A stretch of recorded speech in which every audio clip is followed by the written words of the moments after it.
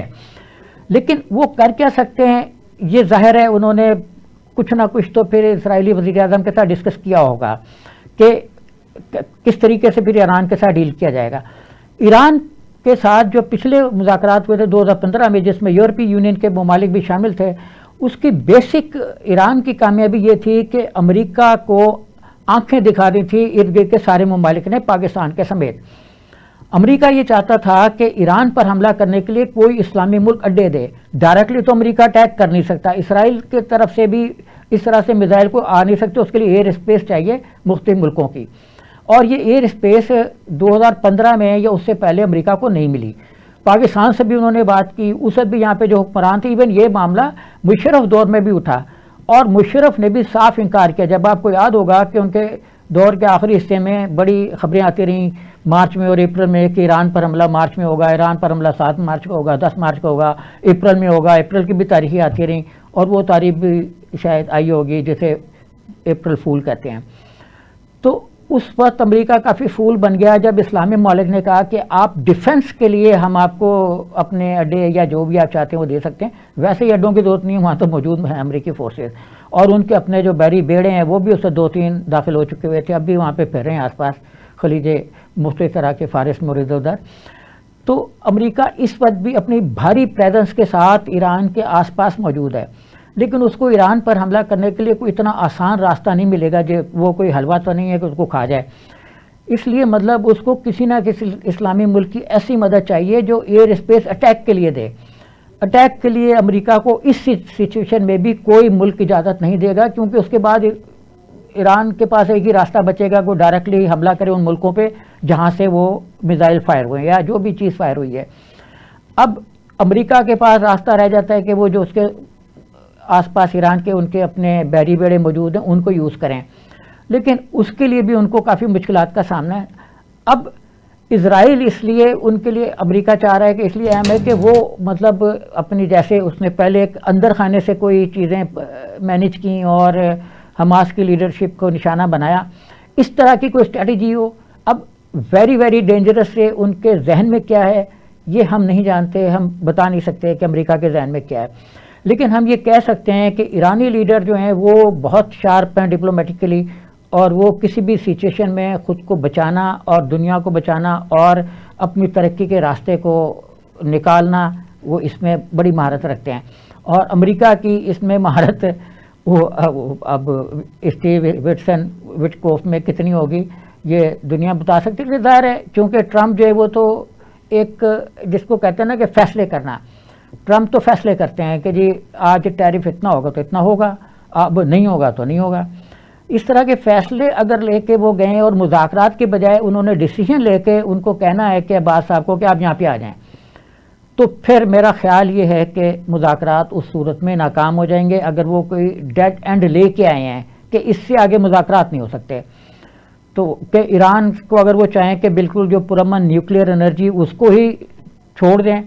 تو اس پہ تو ایران راضی نہیں ہوگا, اور پھر وہ اپنے آپشن دیکھ لے کہ ویری ڈینجرس آپشن جو وہ کون سے ہیں. تو بظاہر فی الحال یہی کہا جا سکتا ہے کہ مذاکرات میں اگر کوئی ایک بالکل ڈیسیجن لے کے نہیں آئے ہوئے تو پھر تو مذاکرات آگے چل سکتے ہیں اگر لچک ہے. اگر ایران کے نیوکلیئر پلانٹ کو زیرو پہ لانا ہے تو کامیابی کا سرے سے کوئی امکان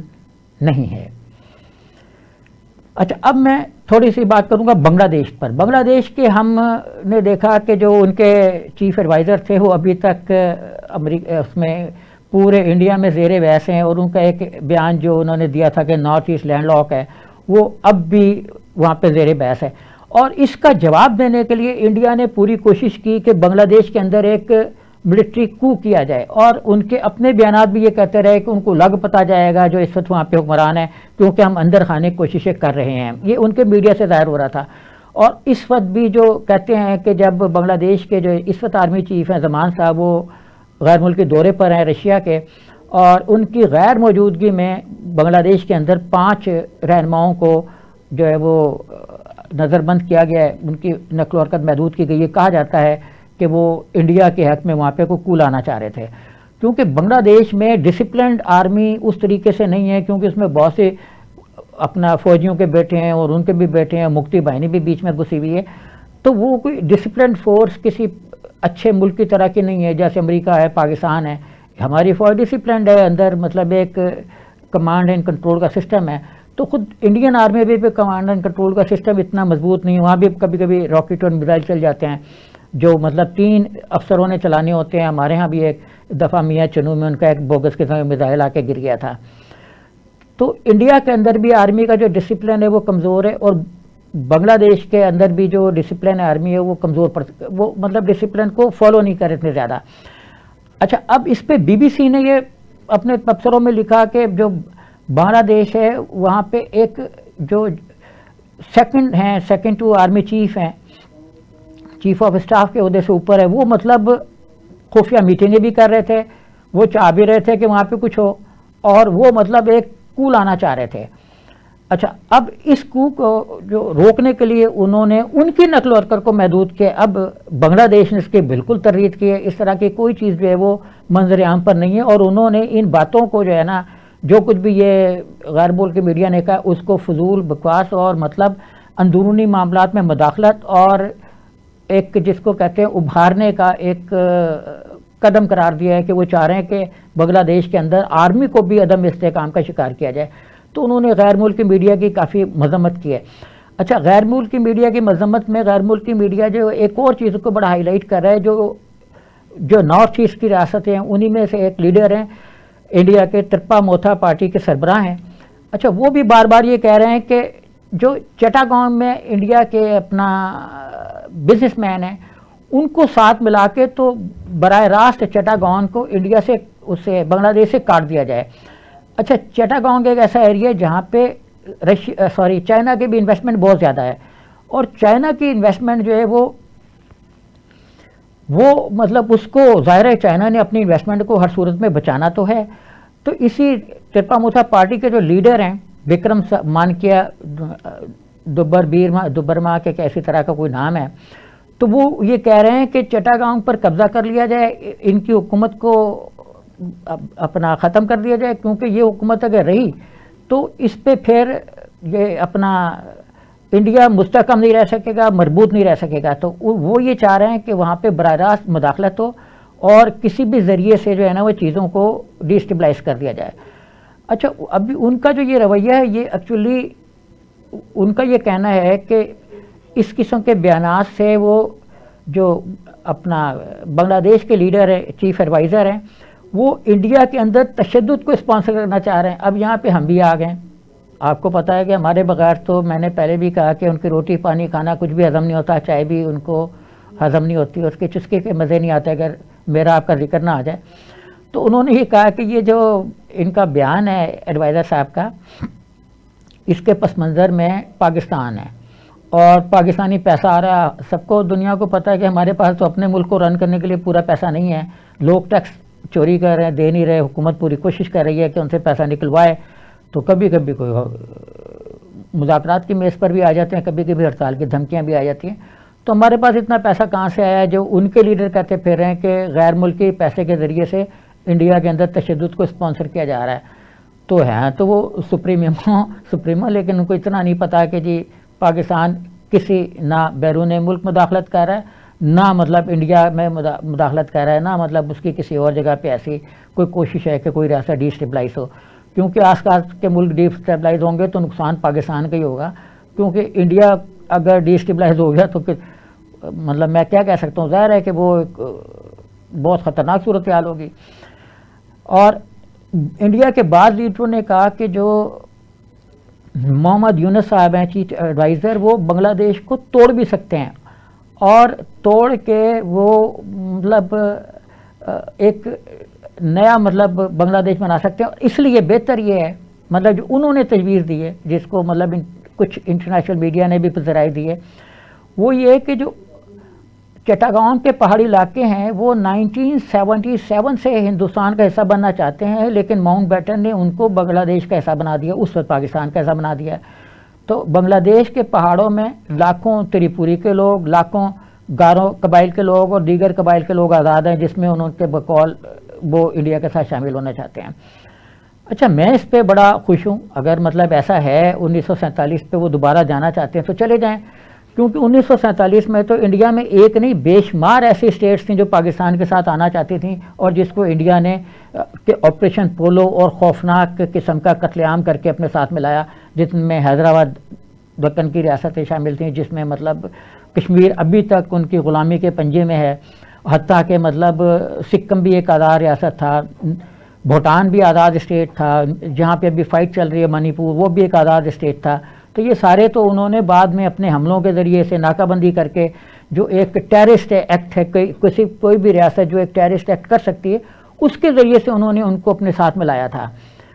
تو اگر مطلب وہ 1947 کا بکھیڑا یہ کہہ کے کھڑا کرنا چاہتے ہیں کہ بنگلہ دیش میں مداخلت کریں گے کیونکہ یہ لوگ 47 میں قبائل ہمارے ساتھ ملنا چاہتے تھے، تو یہ تو ہمارے لیے بھی بڑا اچھا پوائنٹ ہے۔ ہم بھی کہہ سکتے ہیں کہ پورا کا پورا حیدرآباد ہمارے ساتھ آنا چاہتا تھا، جس کو توڑ پھوڑ کر کے انہوں نے اب کہاں سے کہاں ملا دیا۔ حیدرآباد ہمارے ساتھ آنا چاہتا تھا، اپنا یہ جو بنگال کو غلط طور پہ تقسیم کیا گیا، مشرقی پاکستان کے کئی حصے غلط طور پہ توڑے گئے، اس کے بعد اپنا مشرقی پنجاب کے بہت سے حصے جو ہمارے ساتھ آنا چاہتے تھے مطلب وہ نہیں شامل کیے گئے، کیونکہ ماؤنٹ بیٹن جو ہیں وہ اپنا کانگریسی لیڈروں کے ساتھ بڑے سگریٹ نوشی فرمایا کرتے تھے، اچھے ان کے تعلقات تھے، ان کے لیڈروں کے ساتھ بھی اور باقی بھی تعلقات تھے جو میں یہاں کہنا نہیں چاہتا۔ اچھا، اب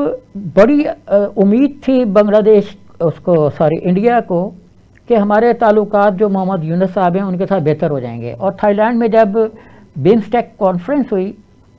تو ان کا خیال تھا کہ اس کانفرنس کے بعد ہم بہت بہتر پوزیشن میں آ جائیں گے، اور بنگلہ دیش کو تو اس وقت تک ہم آنکھیں بھی دکھا چکے ہیں تو ڈر دور بھی جائے گا تھوڑا سا۔ لیکن یہ سربراہ اجلاس جو یہ تقریباً بے معنی ثابت ہوا۔ بے معنی اس لیے ثابت ہوا کہ اس کا کوئی نتیجہ نہیں نکلا انڈین پس منظر میں، کیونکہ ہندوستان خود کو کہتا ہے کہ میں اس تنظیم کا بہت بااثر رکن ہوں، میں بڑا ملک ہوں۔ پہلے تو اس نے سارک ممالک کو اس لیے لفٹ نہیں کرائی کہ سارک ممالک جو ہے اس کے نزدیک وہ چھوٹے ممالک کے بچے ہیں اس کے، تو اس لیے اس نے سارک کو ان ایفیشینٹ کر دیا گزشتہ کئی سالوں سے۔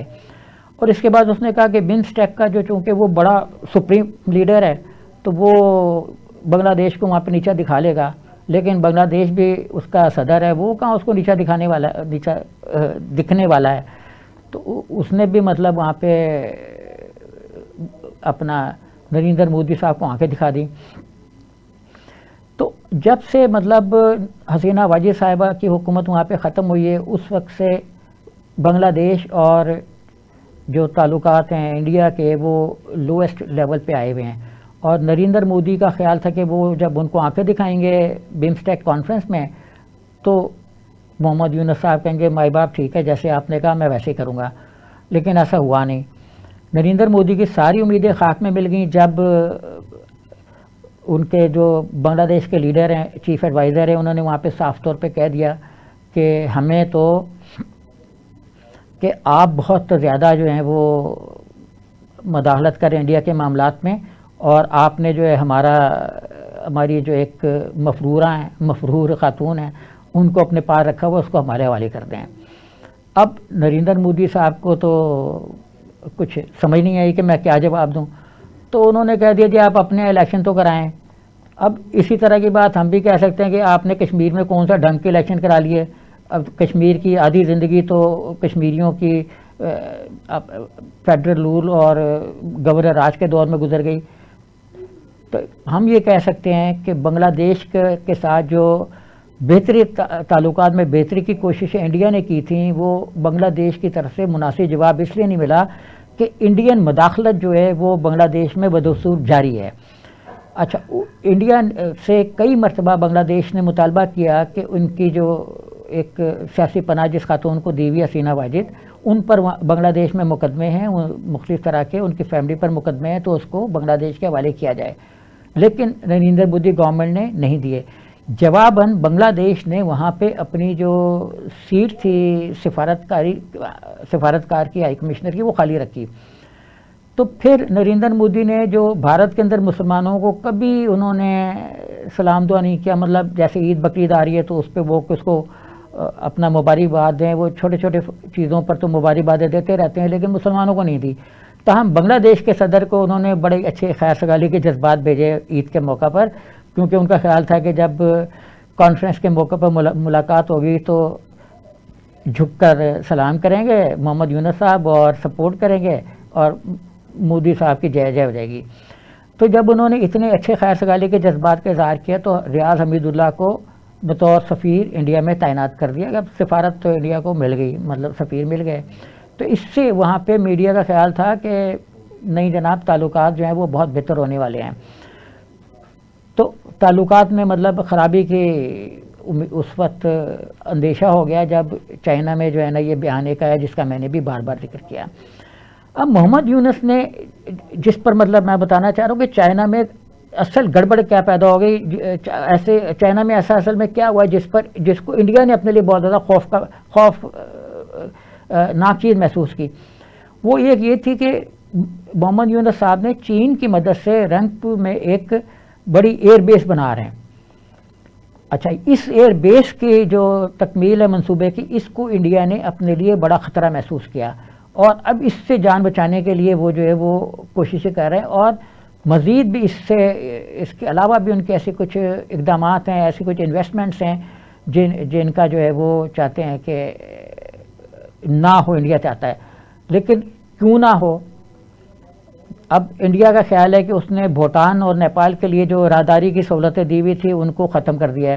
اس سے چیزیں بھوٹان اور نیپال میں مہنگی ہوں گی، بنگلہ دیش کو کوئی قابل ذکر فرق نہیں پڑے گا. یہ ایک انٹرنیشنل اصول ہے. اب خواتین صاحب تھوڑی سی لیں گے بریک، آپ ذرا سانس لے لیجئے، ہم بھی سانس لے لیتے ہیں، پانی وانی بھی پی لیتے ہیں. Welcome back. تو ہم نے اپنے اس کے اسٹارٹ میں یہ عرض کی تھی کہ آج ہم بات کریں گے، ظاہر ہے ڈونلڈ ٹرمپ کے بغیر تو مکمل نہیں ہو سکتی، تو ڈونلڈ ٹرمپ صاحب پر اب مختلف اخبارات یہ تجزیہ کریں کہ زیادہ ٹرمپ کارڈ کس کے پاس ہے. کارڈ بھی ٹرمپ کے ہی ہیں، تو ٹرمپ کارڈ جو ہے وہ کس کے پاس زیادہ ہیں؟ چائنا کے پاس، امریکہ کے پاس، یورپی یونین کے پاس.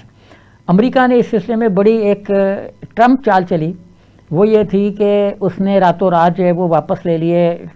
اپنا تمام ٹیکسز ایڈیشنل جو تھے، اور 10% ٹیکس فلیٹ جو ہے وہ یورپی ملک اور دیگر تمام ملکوں پہ رہا ماسوائے چائنا کے. اور چائنا کے ٹرمپ جو ٹیرف ہیں وہ اس وقت آخری خبریں آنے تک 125 تھے یا 145 پہ پہنچ چکے ہیں، کچھ ایسی باتیں ہو رہی تھیں. تو وہ ٹیرف جو ہیں وہ ایکچولی لگے امریکی عوام پر ہیں. میں بار بار یہ کہہ رہا ہوں کہ عوام پر لگے ہیں. اس کا اثر چائنا کے سیلر پہ پڑے گا کہ اس کی مصنوعات کی تجارت کم ہو جائے گی. اچھا، ٹرمپ نے یہاں پہ جو چال چلی ہے وہ یہ اس کا اہم پہلو یہ ہے کہ وہ یہ چاہتا ہے کہ یہ ملک جو ہے یہ امریکہ سے ہٹ کے چائنا کی طرف نہ جائیں، رشیا کی طرف نہ جائیں. کیونکہ جس وقت یہ ٹرمپ نے ٹیرف کا اعلان کیا اس کے فوراً بعد جو اسپین کے تھے لیڈر وہ چلے گئے چائنا،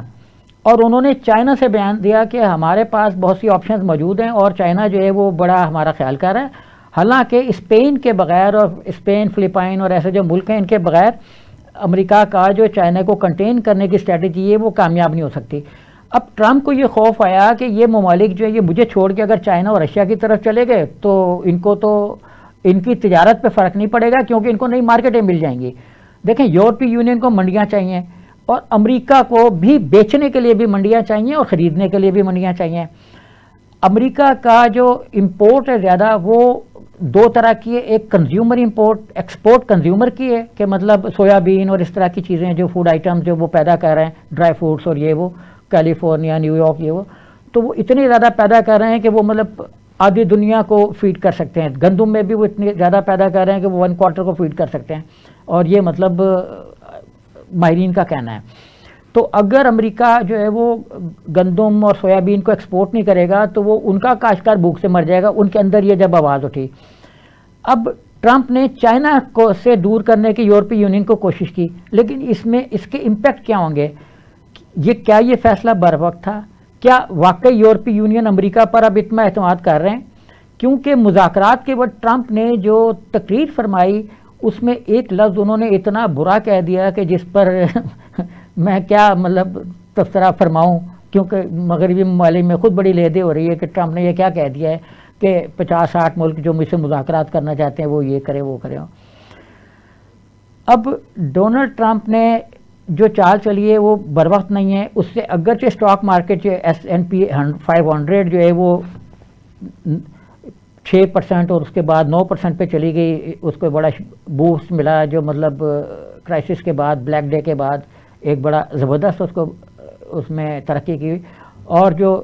بلینئرز کا پیسہ ڈوبا ہوا تھا اس کو ٹرمپ صاحب نے راتوں رات اپنے ٹویٹ میں کہہ دیتے بھائیوں پیسہ بنا لو، کیونکہ اس نے کہا تھا اب پیسہ بنانے کا وقت آ گیا ہے، کیونکہ میں یہ جو ٹیرف ہے یہ ہٹانے والا ہوں، پاز دینے والا ہوں۔ یہ انہوں نے ٹرمپ نے پہلے کیا اور بعد میں پھر ٹیرف ہٹانے کا جو ہے وہ معاملہ صبح کو کلیئر ہوا، یعنی لوگوں کے پاس بلینئرز کے پاس 4-5 گھنٹے آ گئے کہ وہ اس میں عوام کو مزید لوٹ لیں اور پیسہ مزید کما لیں، جو لوئسٹ اس لیول پہ آئے ہوئے ہیں کارڈز ان کو وہ استعمال کریں، جو شیئر لوئسٹ لیول پہ آئے ہوئے ہیں۔ اس وقت نا امریکہ کی پوزیشن یہ تھی کہ وہ آنکھیں تو دکھاتا رہا کہ جی میں جو ہے وہ یہ کر دوں گا وہ کر دوں گا، لیکن اس کو دبنا پڑ گیا۔ دبنے کی وجہ یہ ایک اور بھی تھی کہ چائنا کے نے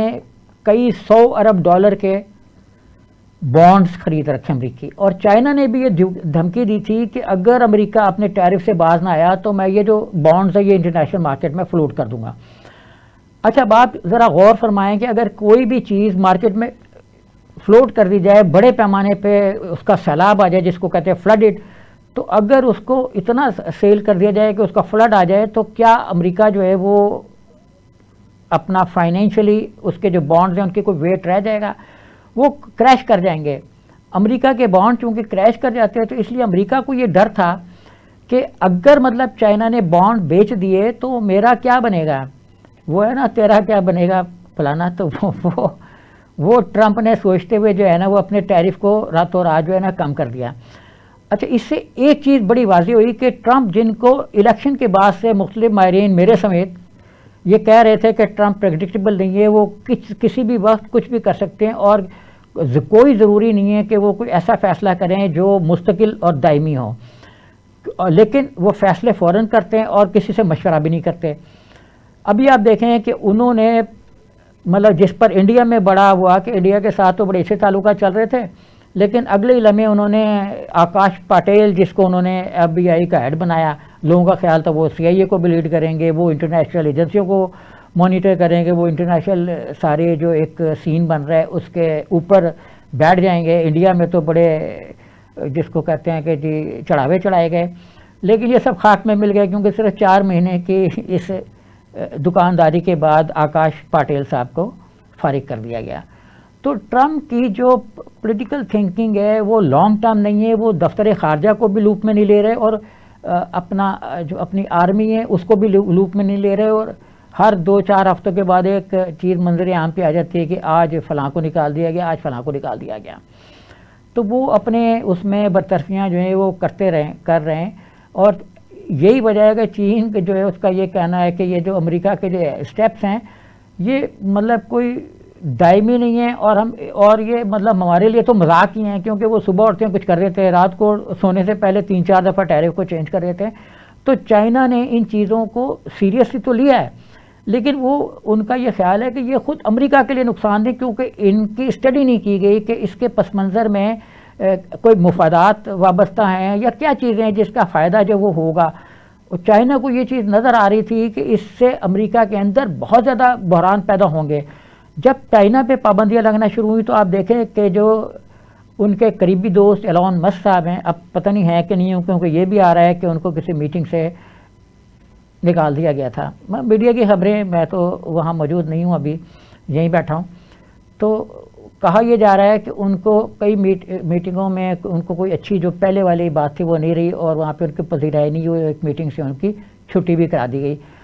تو دونوں بڑی طاقتور معیشتیں ہیں، دونوں معیشتیں آپس میں تصادم کا شکار ہیں، دونوں معیشتوں میں تجارتی تعطل ہے۔